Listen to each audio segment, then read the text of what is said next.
الحمدللہ وکفا وسلام علی عبادہ الذین اصطفیٰ اما بعد۔ معزز سامعین و ناظرین، آج ہم آپ کی خدمت میں مسلمانوں کے خلیفہ عادل حضرت عمر ابن عبدالعزیز رحمہ اللہ کے بارے میں چند گزارشات پیش کریں گے۔ سب سے پہلے ان کا خاندانی پس منظر پیش کیا جائے گا اور پھر ان کے مثالی دور حکومت کے بارے میں چند باتیں آپ کی خدمت میں پیش کی جائیں گی۔ یہ امیر المؤمنین حضرت عمر ابن خطاب رضی اللہ تعالی عنہ کا مبارک دور خلافت تھا، جب ایک رات امیر المؤمنین رضی اللہ عنہ مدینہ منورہ کی گلیوں میں پہرا دے رہے تھے اور یہ رات کا آخری ٹائم تھا۔ ایک گھر کے قریب سے گزرے تو ماں اور بیٹی کے درمیان مکالمہ ہو رہا تھا۔ ماں نے بیٹی سے کہا، جانور کا دودھ نکال لیا ہے؟ بیٹی نے کہا، جی امی دودھ تو نکالا ہے پر آج دودھ تھوڑا ہے۔ تو ماں نے کہا، مانگنے والا تو دودھ پورا لے گا، کچھ پانی ملا دو۔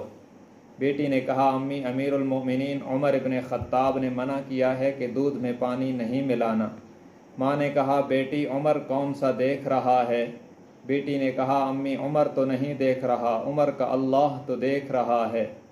یہ بات سیدنا فاروق اعظم رضی اللہ تعالیٰ عنہ نے سنی تو بہت حیران ہوئے۔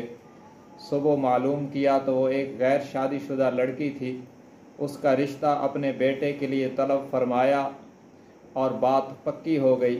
اس لڑکی کا نکاح حضرت عمر کے فرزند عاصم بن عمر رضی اللہ عنہ سے ہوا اور اس نیک جوڑے سے ایک لڑکی پیدا ہوئی جس کا نکاح خاندان بنو امیہ کے چشم و چراغ عبدالعزیز سے ہوا، اور اللہ نے اس کو ایک فرزند عطا فرمایا جس کا نام عمر ابن عبدالعزیز تجویز کیا گیا۔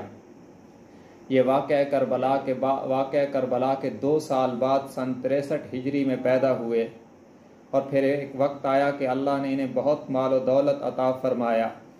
60 اونٹوں پر ان کا مال اٹھایا جاتا، لیکن جب امیر المؤمنین بنے آپ کی عمر مبارک 36 سال اور 6 ماہ تھی۔ 3 بر اعظم پر ان کی حکومت تھی، جس کا مال کبھی 60 اونٹ اٹھاتے تھے۔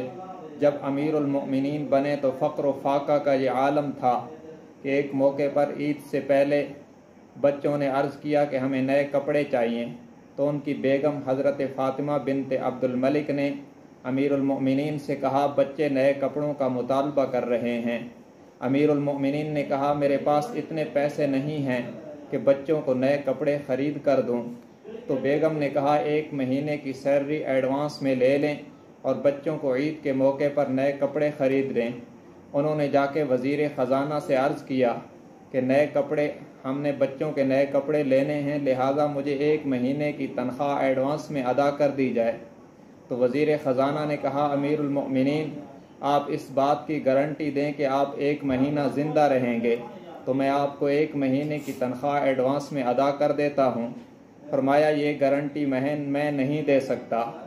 یہ بات کہہ کے واپس آیا اور اپنی بیگم سے کہا، اب میرے بچوں کو کہو پرانے کپڑوں پہ گزارا کر لیں، میں 1 مہینے کی ایڈوانس تنخواہ نہیں لے سکتا۔ یہ حکومت میں عدل ہے اس شخص کا اور اس شہزادے کا جس کا سامان کبھی 60 اونٹوں پہ اٹھایا جاتا۔ عید کی نماز پڑھ کے اپنے گھر تشریف لائے اور اپنے بچوں سے کہا، میرے بچوں، میں نے تم پر ظلم نہیں کیا ہے، بس اتنا کر رہا ہوں کہ تمہیں حرام نہیں کھلا رہا۔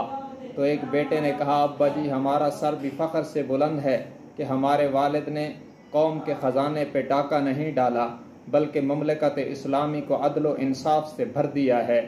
یہی وہ امیر المؤمنین ہیں جو ایک موقع پر گھر تشریف لائے، بچیوں نے اٹھ کے سلام کیا تو منہ پہ کپڑا رکھ کے سلام کیا۔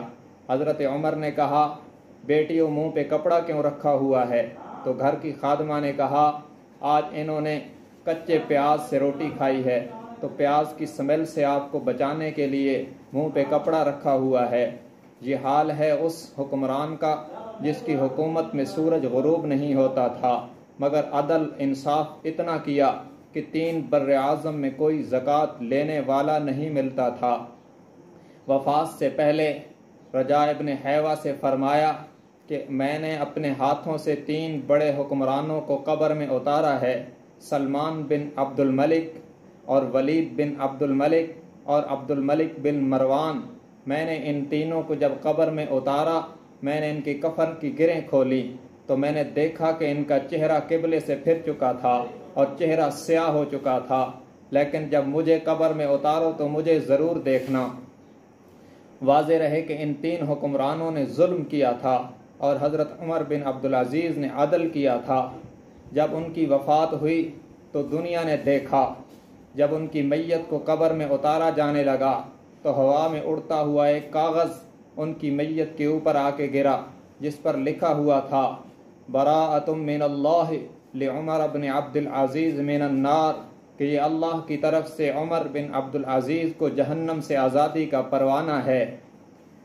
اور جب ان کو قبر میں اتارا گیا تو رجاء ابن حیوہ نے ان کی قبر کے اندر اتار کر ان کی کفن کی گرہیں کھول کے دیکھا تو ان کا چہرہ قبلے کی طرف فکس تھا اور یوں چمک رہا تھا جیسے 14ویں کا چاند قبر میں اتر آیا ہو۔ یہ اس انصاف کی برکت تھی جو انہوں نے اپنے دور حکومت میں کیا، لیکن افسوس آج شام کے صوبہ ادلب میں ان کی قبر مبارک کو آگ لگائی گئی اور اسے کھول کر ان کی اور ان کی بیوی کی میت کو نکال کے ان کی بے حرمتی کی گئی۔ کاش کہ مسلمانوں کی OIC اور عالمی حقوق کی علمبردار ایمنسٹی انٹرنیشنل بھی اس پر بولتی اور ان کی زبانیں اس پر سراپا احتجاج ہوتی کہ یہ انسانی حقوق کا اتنا المناک واقعہ ہے کہ مسلمانوں کے عظیم جرنیل اور عظیم حکمران عمر ابن عبدالعزیز کے ساتھ یہ زیادتی، اور ان کی بیگم فاطمہ، دشمنوں کو فاطمہ نام کا بھی پاس نہیں آیا، اور وہ شہزادی جس کو 7 نسبتوں سے شہزادی کہا جاتا ہے، جس کا باپ بھی حکمران تھا، دادا بھی حکمران تھا، 4 بھائی اور شوہر بھی حکمران تھے، ایسی عورت تاریخ میں دوبارہ نہیں آئی ہے، لیکن ان کی قبروں کو کھول کر ان کی میتوں کے ساتھ غیر انسانی سلوک کرنا، یہ انسانیت کے اوپر بھی ان لوگوں نے بدنما داغ لگایا ہے، جو امت مسلمہ پر فرض بھی ہے اور قرض بھی ہے کہ ہم ایسی جد و جہد کریں کہ ایک وقت آئے اس قسم کے غیر اسلامی اور غیر انسانی سلوک کرنے والوں سے انتقام لیں۔ اللہ تبارک و تعالی ہماری طرف سے ان مقدس شخصیات جن میں عمر ابن عبدالعزیز بھی سر فہرست ہیں، انہیں بہت بہت جزائے خیر عطا فرمائے اور ان کے درجوں کو پہلے سے زیادہ بلند فرمائے۔ وآخر دعوانا ان الحمد للہ رب العالمین۔